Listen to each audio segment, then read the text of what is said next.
If your Coinbase account is under review, it is important to follow the right steps to resolve the situation.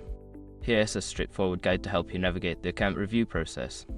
Step 1. Understand the review reason. Identify why your account is under review. Common reasons include suspicious activity, verification issues, or compliance checks. Check your email or notifications in your Coinbase account for specific details. Step 2. Gather required information. Collect any documents or information that may be needed for verification. This could include identification documents, proof of address, or transaction history. Having these ready will expedite the process. Step 3. Contact Coinbase support.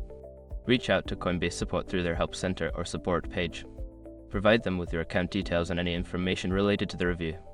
Be clear and concise in your communication. Step 4. Follow up regularly. If you don't receive a response within a few days, follow up with Coinbase support. Keep a record of your communications and be patient, as account reviews can take time depending on the complexity of the issue. Step 5. Stay informed. Keep an eye on your email and Coinbase notifications for updates regarding your account status. Ensure that your contact information is up to date to avoid missing any important communications. By following these steps, you can effectively manage your account review on Coinbase. Remember to stay patient and proactive throughout the process.